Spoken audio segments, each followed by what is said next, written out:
Our grandmother, she lived up in the Adirondacks by herself for her most of her adult life because our grandfather passed away at a young age. So she lived up there and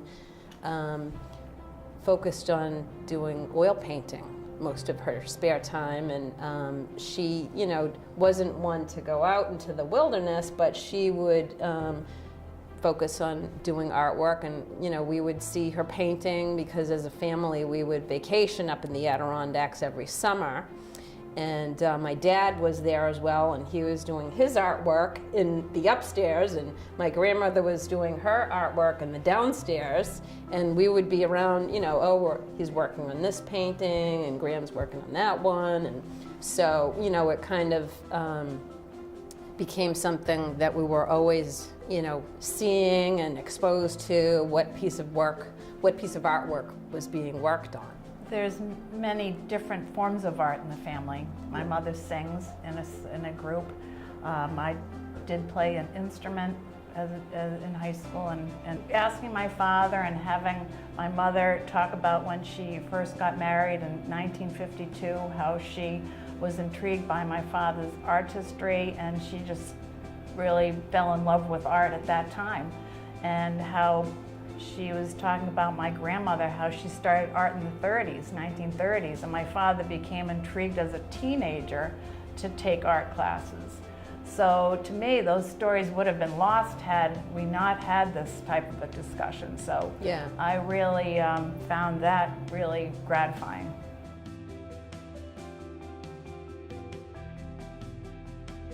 He has basically a whole house of artwork up in the Adirondacks that is work of different parts of the Cedar River and Bullhead Pond and different you know, day trips that he's gone on. But I think mostly his work of the Cedar River is probably, I would feel, you know, the best work that he's done on, you know, the fir trees and the water together.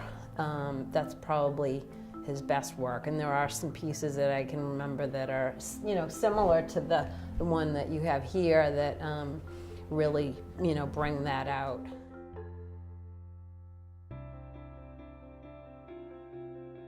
So Mom, she actually started a little later in life, but you know, I mean, my father was part of the Art Association in Franklin, and I think, you know, his artwork generated her to start being interested in it as well. And then, you know, she took some lessons. She took classes from Eleanor Holmes, and she started, you know, producing some, you know, really beautiful pieces of art, you know, mostly oil painting, a lot of,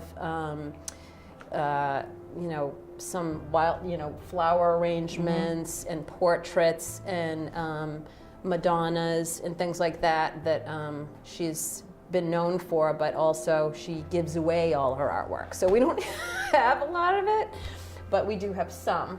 So, you know, she was interested in it and then took lessons and then started painting also.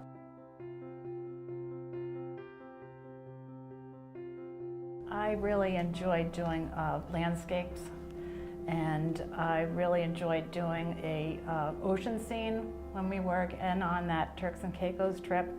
And I just love looking at the mountains and the colors of the sky as the day progresses, and I find that being connected to the Adirondacks and the mountains, I really feel that those paintings really come across to me, and they mean something to me.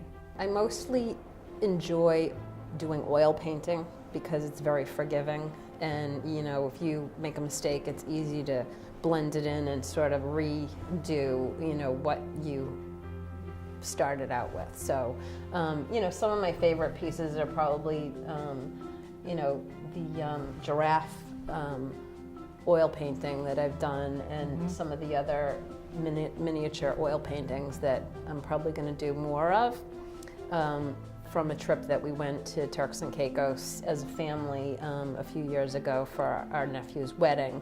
And I'd like to finish, you know, a series of 3 paintings that I had started. That's sort of what I've had most fun with recently. And, you know, some of my other work is a little bit older, but I do enjoy watercolor. It felt good to me because it was sort of bringing back art more into my life. Again, you know, sort of a revitalization, you know, of art.